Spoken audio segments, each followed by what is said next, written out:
Good evening, Kenton community. My name is Sabatino Samato. I am your superintendent, and this is your weekly connection update.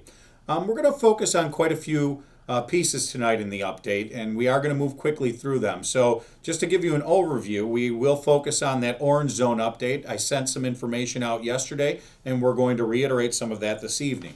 Also, I'm going to talk about an educational focus and some trainings that we've had already that have been going on and what to expect over the next couple weeks, especially for our elementary families and kiddos. Next, I'm going to give you just a little bit of a reminder about the sleep out that's happening next Friday, not this evening, but next Friday. We're going to round it out tonight with our very important update on athletics, and then we're going to close with our special recognition for today and for this week. So let's get going. The orange zone update. Everyone is very familiar with. It's been all over the news about how Governor Cuomo lifted the orange zone designation this past Wednesday, so we no longer have to test. Now, folks, just so you know how the process went, why you didn't receive that update until Thursday, even though they came out on Wednesday, I always look to have any of our notifications in writing. I've shared that with you before, and I just wanted to make sure that the guidance that we receive is in writing and we proceed as a district moving forward. And so we received that in writing late Wednesday night, got that out to you on Thursday, and we know that the testing requirement for in-person instruction was lifted. And really, I just want to impress upon everyone what a great job that everyone did, from our families to our teachers, especially to our nurses and our administrators. Our nurses led by Ms. Deb Carey in the district, just a great job. But now that the testing's done, I don't want everyone to become complacent. That is one of the risks that we always face here in the pandemic. And I really just want to focus on some of those procedures and recommendations that we still need to focus on as a community to help mitigate any spread of the virus. For example, stay home when sick. If you have any one of those symptoms, students, staff should not be coming into school and to work. Masks at all times. That's something that we're making sure it's non-negotiable. You cannot be in our facilities, in our school buildings without masks. We're following social distancing and, of course, encouraging frequent hand washing and hand sanitizing. Now, a few things before our day even begins that we really have to make sure, families, that we continue to really be strong with. Number one, that questionnaire. Make sure that we're that daily health screening that comes out every morning, completing that daily health screening and doing it honestly. If we're answering yes to any of those, then we should not be reporting to school on that day. Temperature checks. Make sure one of those health screening questions is, do I have a temperature? That requires us to make sure that we're doing our temperature checks every morning. It's easy to get away from that, folks. We keep on going through, we know how we've been through our ups and downs in this pandemic. Please do not become complacent with that. That's that partnership that we're really counting on you for before kiddos and our staff before you come to the building. And finally, making sure that we're following all ECDOH, Erie County Department of Health, guidelines on quarantine and isolation, including contact and travel. And just remember, folks, in all of this, safety has got to be our number one priority. Outside of the realm of COVID, safety has got to be our number one priority. You can expect in future connections, we're going to focus on other things about safety with school. Anywhere from transportation to outside of our building safety to making sure that we're doing things safely within our buildings. So please, always make safety the priority, even though we're out of orange. It's an important focus and must maintain and continue to be a focus for our months ahead of us. Our next section is our educational focus for this week, and that's really math and ELA support for families. And there's two great opportunities. We're going to focus on elementary this week. There's two really great opportunities for families. Number one, let's talk about math. Grade K through 4 math family engagement nights for parents to learn more about Zern and IXL to support their children's learning. And those nights, they kicked off, actually we had one kick off January 27th for kindergarten students, and they'll continue coming up on February 3rd and February 24th for grade 1 through 4 families. We've heard of great participation on January 27th and got a lot of great feedback. So we're really encouraging families to take part in that in those math engagement nights. The second one for ELA, virtual sessions in partnership with Scholastic on incorporating read-alouds at home to support our children's literacy development. And the read aloud sessions kicked off on January 21st, and other sessions will be held on February 11th and March 11th for any interested families. And so much is going to be shared, and it's so important. Families, you know what an integral role that you play in the education of your children, and this is really school district and families working together to provide the best education that we can. So anybody that can attend those for our elementary school kiddos, it is great, great workshops to attend. More information has been sent to families and is also available on our website under the district announcements section.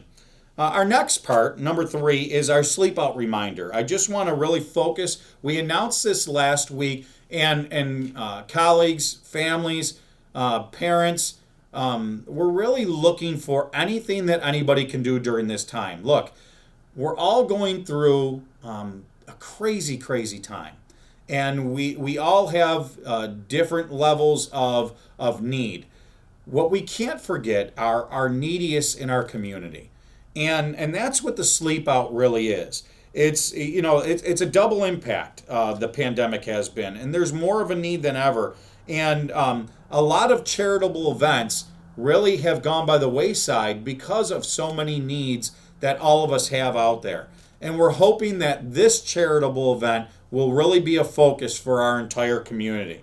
It's very important to give back and help each other, and that's exactly what the Jerry Starr ETC Educators Totally Committed Sleep Out focuses on. Now, it's very limited this year because of COVID. We're only going to have a handful of participants that will be sleeping out right in front of this ad building next Friday night. I'm going to be sleeping out as purposeful to recognize all of our families that are donating during this time, especially all of our teachers and educators that have donated over the years along with our families. That's what we're really looking to push. Now, people are asking, well, we always have different types of donations. This year, because of COVID, only cash and check, I should say. So we're going to focus on that monetary donation just to stick with the COVID guidelines. There's a lot of different ways that people can donate. You could drop off money that night of the event if you can. We'll have a flow of traffic right here in front of the ad building,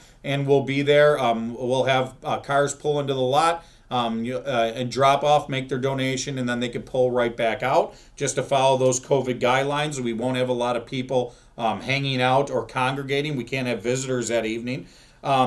You can also mail in your donation. And you can find all of this on the website, but mailing donations to Kenmore West staff. We have KTA representatives that we mentioned last week, school by school. You can donate to them. And we also have that additional working with Steve Ash and ETC. They've put up that GoFundMe, working with Patrick Finelli here in the district. That GoFundMe is another electronic way for donations this year. So really anything that we could do, we're down to our week of donations, and it's really a big push. Anything that you could do to donate would be a huge help this year, ladies and gentlemen.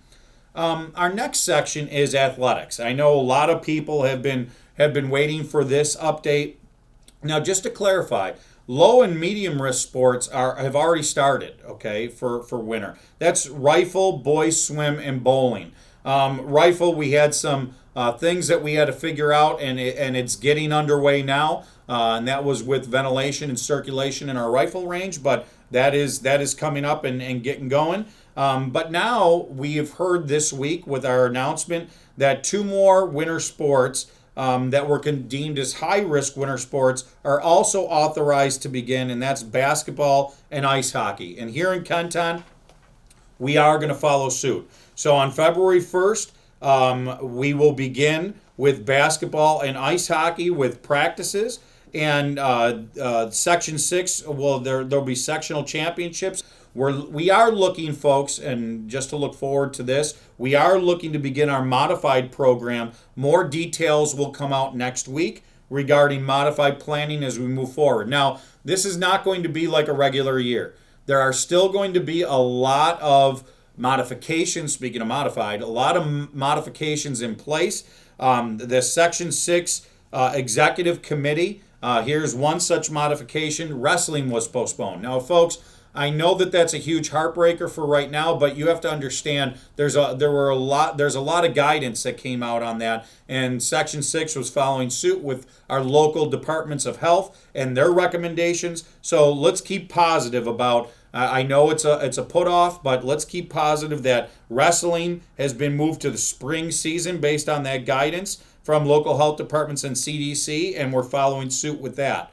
Section 6 announced that fall sports, which had been postponed, and that's football, volleyball, girls swim, and cheerleading, will actually compete during a new Fall 2 season, and that'll begin on March 22nd and run till May 15th.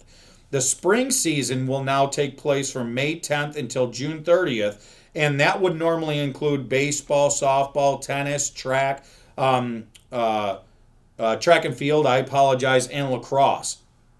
Section 6 schools will not be participating in statewide play this year, which will provide for longer seasons. So even though that's a downfall, it's still a benefit because we're able to recapture part of the season. Now, here's right now, folks, spectators, and we saw that in the announcements with Section 6, spectators will not be permitted.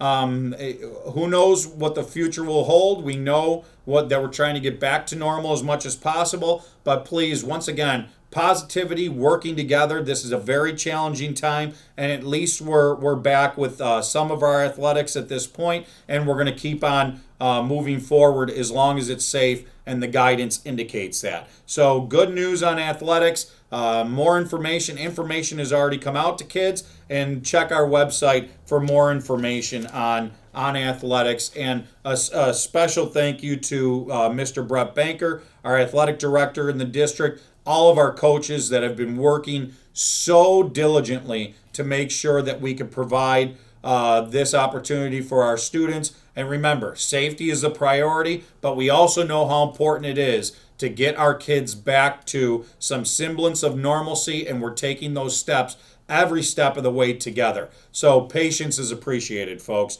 Teamwork. Let's work together with it. And finally, we're going to end this week, speaking of our sleep out, a local contributor, Miss Judy Wagand. She has provided 2 signs to help with our sleep out. You'll see one in front of our administration building here on Colvin. You'll also see one over on Kenmore East. And really, she donated those signs to help us with promoting the Jerry Star ETC Sleep Out to raise money and awareness for our homeless here in Kenton. And just a little bit about Judy. She owns and operates Judys Landscaping. You'll see a lot of those signs around town. And at any given time, she has at least 15 signs deployed throughout the town, helping the word about our businesses and activities and initiatives. And you know what Judy says? I always like to support our local businesses. And thank you, Judy, for your donation. She's lived in Kenton for most of her life. She's a 1974 graduate of Kenmore West. And actually, Jerry Starr was one of her teachers. So you can visit her website, judyslandscaping.com. And just a great thing. Thank you, Judy, for helping us in that donation for helping the cause here in Kenton. So, folks, to bring us to a close for this week, ups and downs. We're now leaving January behind us. We've left 2020 behind us. Time is going by quickly, and more to come. More to come.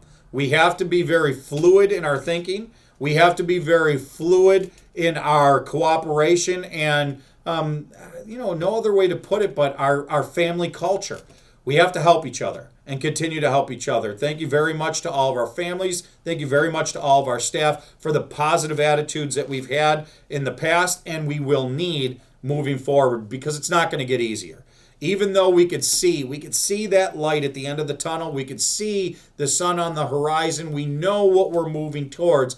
I promise you, we will still have hurdles that we have to get through together, and we can only do it through the positive energy that we have in this community.